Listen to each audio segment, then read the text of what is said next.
E continuando o estudo do livro Voo da Esperança, que foi inspirado pelo espírito de Alberto Santos Dumont e pelo médium Voine Figner Sachetin.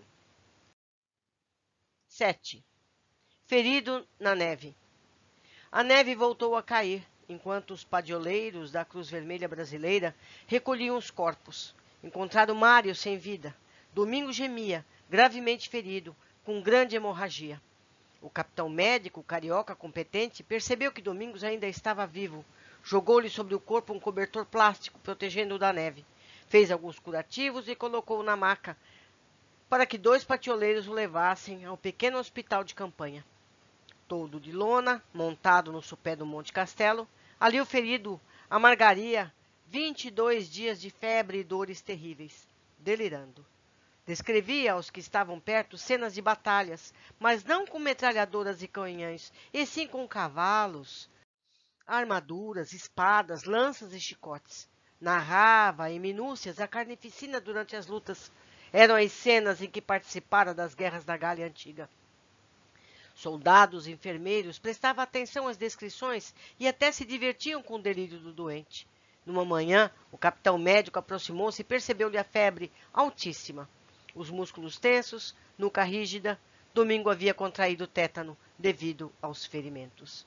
Enquanto isso, Mário chegava ao mundo espiritual e, surpreso, via cenas em que ele raptava mulheres e as violentava. Dentre elas estava Marli.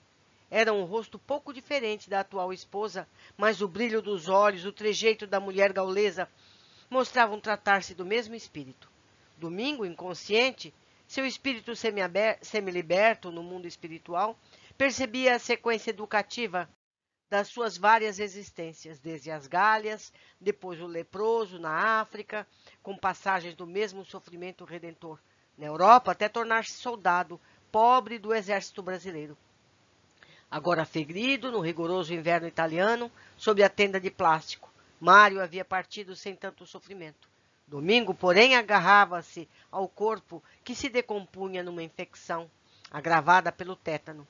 O capitão médico tentava dar-lhe água, mas a musculatura da face o impedia de abrir a boca. O médico então usava uma seringa volumosa para injetar o líquido por entre os dentes do moribundo. Pelo rádio precário, pediu que lhe enviasse um relaxante muscular. Conseguiu, assim, prolongar a vida do valente pracinha. Apesar dos esforços, contudo, a infecção progredia. Durante a Segunda Guerra, os antibióticos começaram a ser usados no combate às infecções. A penicilina, descoberta pelo missionário da saúde Alexandre Fleming, começava a salvar muitos soldados. Pelo rádio, o capitão médico Macedo ordena que lhe mandem rapidamente a medicação, pois havia muitos casos de infecção. Apesar de medicado, o sofrimento de Domingo se prolonga. A doença vai se alastrando para algumas áreas da perna e a necrose começa a aparecer. Ali mesmo, sob a tenda de lona, é feita a amputação da perna direita, sem qualquer anestesia. Enquanto o médico amputava e ligava os vasos, o espírito relembrava as cenas em que sua espada pesada cortava os braços e pernas dos inimigos. A semeadura é voluntária, mas a colheita é obrigatória. Ele ouviu. No passado, usara machados de guerra e espadas para decepar braços e pernas.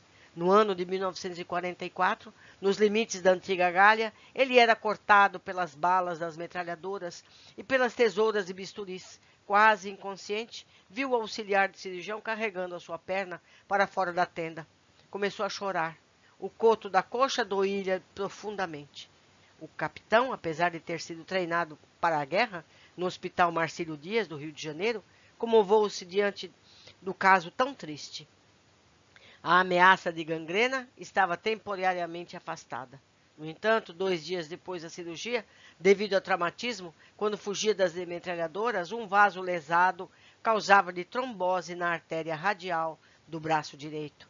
Surge nova área de gangrena e o antigo subcomandante perde um dos braços. Nova ameaça de necrose aparece na mão esquerda, que tem que ser amputada.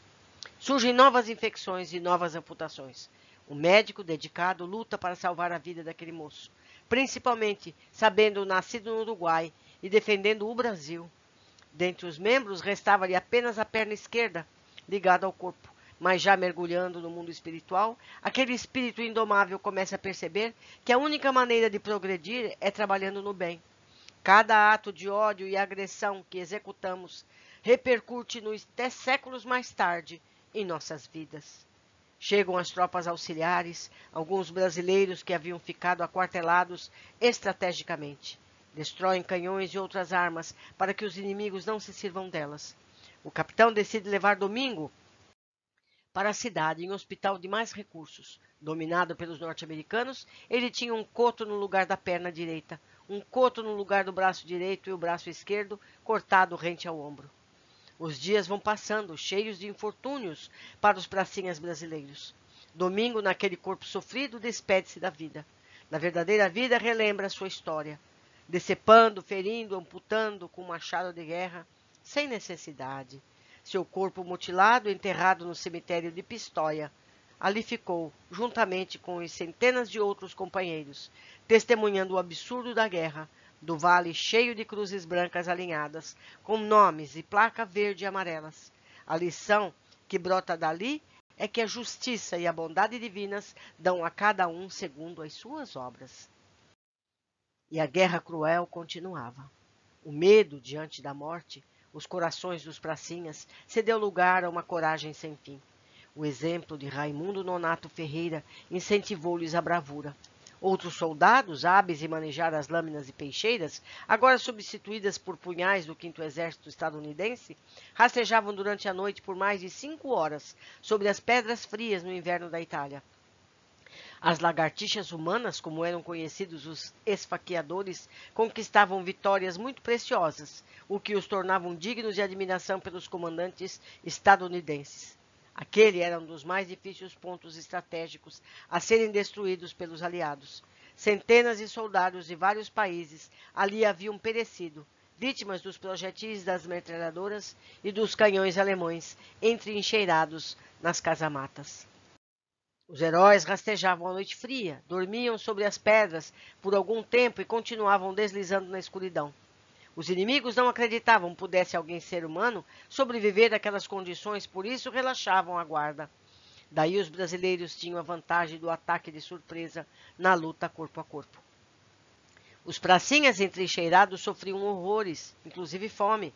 Contava com a ajuda dos aliados estadunidenses, que nas madrugadas lançavam-lhe alimentos de paraquedas. No entanto, apenas aqueles que caíam dentro dos abrigos ou bem próximos podiam ser aproveitados. Tão intenso era o bombardeio que muitos soldados ficavam vários dias sem sair das trincheiras. Numa delas, um soldado negro, cansado da imobilidade, levantou-se por um minuto, segurando uma carta. Imediatamente teve a cabeça decepada por uma rajada de metralhadora e caiu, à borda da trincheira, com a carta manchada de sangue na mão. O inverno facilitava a conservação dos corpos mutilados pelos projéteis, e quem visse as encostas do Monte Castelo, cobertas de uniformes verdes, principalmente se fosse brasileiro, não conseguiria ficar sem se comover, enquanto os rastejadores iam silenciando uma por uma as metralhadoras alemãs. Centenas de corpos de brasileiros iam encher as bocas famintas das covas do cemitério de Pistoia. As cenas se repetiam na história que se repete. 2000 anos antes, na Gália, os romanos guerreavam contra tribos germânicas. No final do ano de 44, os romanos modernos, os estadunidenses, instigando os antigos gauleses reencarnados, lutavam contra os alemães, descendentes das tribos germânicas. A dor se esparramava, parecendo que a alucinação do matar e do destruir tomava conta de toda a terra. Das Gálias de 50 anos antes de Cristo até a Itália de 1944, 20 séculos haviam se passado e muito pouco amor ainda havia nos corações. Do outro lado do Pacífico, as forças da violência, numa manhã de sol de agosto de 1945, lançavam sobre o Japão o primeiro artefato atômico da história humana. 3 dias depois, para humilhar o nobre povo japonês, os modernos romanos lançavam outra descarga atômica, matando instantaneamente mais de 200 mil pessoas. Tudo isso, meus amigos que acompanham esse livro conosco, vai precisar ser resgatado no futuro. Já pensaram nisso? Precisamos ter muita pena dessas pessoas que terão que quitar tudo isso. Porque todos nós cometemos atrocidades no passado. Todos nós somos dignos de pena. Precisamos sim evitar novas atitudes que gerem novos sofrimentos a cada um de nós. Continuando. Em Monte Castelo e Pistoia, o grupo de iberos das Gálias resgatava, como espíritos, mais um pouco do saldo das dívidas gigantescas que haviam feito com a própria consciência. A vida marca, nas pegadas do infrator das leis divinas, o caminho necessário a trilhar, através dos séculos, para liberar o espírito da culpa pelos erros que o prenderam ao passado. No sofrimento, ele plana buscando a sublime perfeição, forjando a luz e a própria grandeza espiritual. Do outro lado da vida, enlouquecidos pela violência, os espíritos que perdiam os corpos se diglaviavam ferozmente, sem saber bem o que lhes acontecera. O sentimento era de dor, desespero e ódio. Tais cenas se multiplicavam pelos campos de toda a Europa. Em função da sintonia mental de ódio, os recém-chegados ao mundo espiritual eram atraídos para lugares de noite eterna. Ar pegajoso e úmido, sons tenebrosos e o ruído de seres horripilantes que habitavam as cavernas escuras. Mesmo Dante Alighieri, em seu Inferno, não conseguiu descrever a realidade.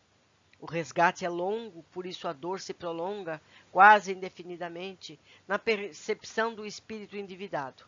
Desse modo, o antigo grupo dos leões seguiu, sofrendo as piores privações. Passaram por mais de 20 encarnações, em vários países, aprendendo a linguagem do amor universal.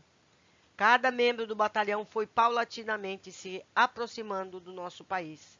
Muitos deles renascendo no sul do Brasil, alguns no sudeste, poucos no centro-oeste e no nordeste. A justiça, como guarda severo, ia buscando através do tempo, uma por uma, as almas cruéis para reeducá-las. A dor, com o passar dos anos, faz os algozes dos tiranos anjos puríssimos de luz. Quem desejar conhecer os bastidores espirituais da Segunda Guerra Mundial, leia um livro chamado O Segundo Grande Elo. Ali traz preciosos relatos sobre essas condições e relações.